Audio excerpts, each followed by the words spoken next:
আমাৰ ভাষাটা সুন্দৰ, আমাৰ কলা সংস্কৃতি, আমাৰ হৰ বস্তু আমাৰ মধুৰ।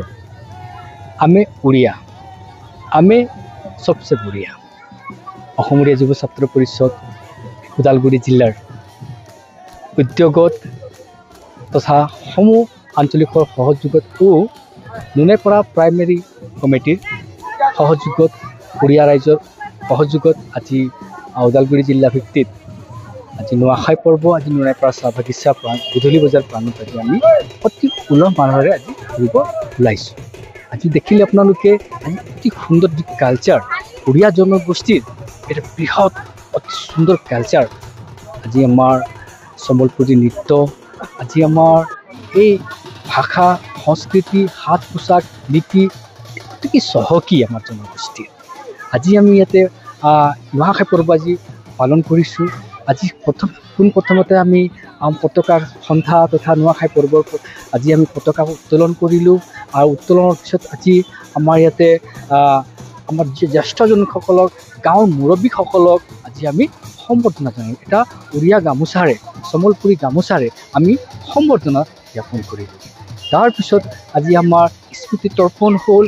আমাৰ যিসকল ব্যক্তিসকলে আমাৰ এই সমাজ গঢ়াত আজি তেখেতসকলে অৱদান দিছে, সিহঁতসকলৰ মনত প্ৰাৰ্থনা হ'ল। আজি সিহঁতক সেৱা নিব দিছোঁ। আৰু এই নুৱাখাই পৰ্ব, এই নুৱাখাই পৰ্ব আপোনালোকে জানে যে আমাৰ উড়িয়া জনগোষ্ঠীৰ হৃদয়ৰ স্পন্দন অৰ্থাৎ হৃদয়ৰ আমঠু উৎসৱ নুৱাখাই, অৰ্থাৎ আমাৰ কৃষিভিত্তিক উৎসৱ। এই উৎসৱত আমি নতুন ধান, নতুন চিৰাৰ যি খাদ্য প্ৰস্তুত হয়, আমি আমাৰ ইষ্টদেৱী মা চম্বেশ্বৰীক, মা প্ৰভু জগন্নাথক আমি সেৱা নিবেদন কৰি অৰ্পণ কৰি পেলাই আজি খাওঁ।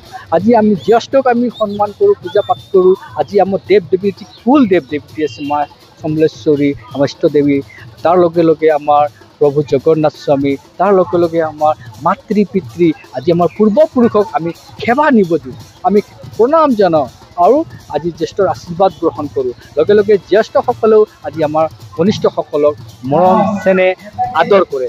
সকলোকে আজি এই নুৱাখাই পৰ্ব ওদালগুৰি জিলা সমিতিৰ উদ্যোগত হোৱা সকলোকে মই ধন্যবাদ জনাইছোঁ। আজি উড়িয়া মানুহে ওলাই আহিলে আজি আমি সাংস্কৃতিক এটা শোভাযাত্ৰা কৰিলোঁ। আৰু এই চেগতে অসমবাসীক পুনৰাই নুৱাখাইৰ শুভেচ্ছা জ্ঞাপন কৰিলোঁ আৰু অভিনন্দন জ্ঞাপন কৰিলোঁ। কিন্তু আজি আমি সুখী, তাৰ লগে লগে অলপ কিঞ্চিত পৰিমাণ আমি দুখী বুলিও ক'ব লাগিব। তো দুখী কিহৰ কাৰণে মই স্পষ্টকৈ ক'ব বিচাৰিছোঁ। আজি বিগত 3 বছৰ আগত আজি BTR চৰকাৰে আমাক নটিফিকেশ্যন অৰ্ধচুচি হিচাপে দি আহিছে। এইবাৰ আমি BTRত আমি অৰ্ধচুচিৰ নটিফিকেশ্যন পালোঁ। কিন্তু যি 26 নৱেম্বৰ তাৰিখে অসম কেবিনেটত এটা সিদ্ধান্ত পাছ হৈছিলে যে আমাৰ উড়িয়া জনগোষ্ঠীৰ যি উৎসৱ, কৃষিভিত্তিক উৎসৱ নুৱাখাই এটা অৰ্ধচুটি দিয়াৰ এটা মানে এটা পাছ কৰা হৈছিলে। কিন্তু আমি দেখিব পালোঁ আমি কাগজ পত্ৰ দেখিব পালোঁ যে 28 আগষ্ট তাৰিখে আজি নুৱাখাই ছুটী এটা প্ৰদান কৰিছে। কিন্তু দুখৰ বিষয় যে সেই ছুটীৰ নটিফিকেশ্যন অসম চৰকাৰৰ পৰা নাহিলে, যাৰ কাৰণে আমাৰ যিবিলাক কৰ্মৰত থকা শিক্ষক হওক, যে অৰ্ধচুটি বুলি কোৱা হৈছে, এই শিক্ষকসকলে নটিফিকেশ্যন নোপোৱাৰ কাৰণে সিহঁতৰ ছুটী ল'ব নোৱাৰিলে। দুখ প্ৰকাশ কৰিছে, বহুতো দুখ প্ৰকাশ কৰিছে। আমি তাৰ লগে লগেও দুখ প্ৰকাশ কৰিছোঁ আৰু চৰকাৰক আমি দোষাৰোপ কৰিব বিচাৰিছোঁ আৰু লগতে সিহঁতক সকীয়াই দিব বিচাৰিছোঁ যে উড়িয়া জনগোষ্ঠীৰ এই পৰ্বক লৈ পেলাই যাতে সিহঁতে ৰাজনীতি নকৰক, ষড়যন্ত্ৰ নকৰক, নহ'লে অসম উড়িয়া যুৱ ছাত্ৰ পৰিষদ শান্ত হৈ নাথাকে, বহি নাথাকে, যাতে এই অপমান যাতে পুনৰ নহওক আজি আমি আহ্বান জনাইছোঁ তথা দাবী জনাইছোঁ। গতিকে আমাৰ এই উড়িয়া জনগোষ্ঠীৰ মই আকৌ এবাৰ ক'ব বিচাৰিছোঁ, এই জনগোষ্ঠীৰ সৰহসংখ্যক লোক চাহ বাগিচাত কৰ্মৰত আছে। সেই সংখ্যক লোকসকলে আজি এটা ছুটী পাবলৈ সক্ষম নহ'ল। সিহঁতে দুখ প্ৰকাশ কৰিছে।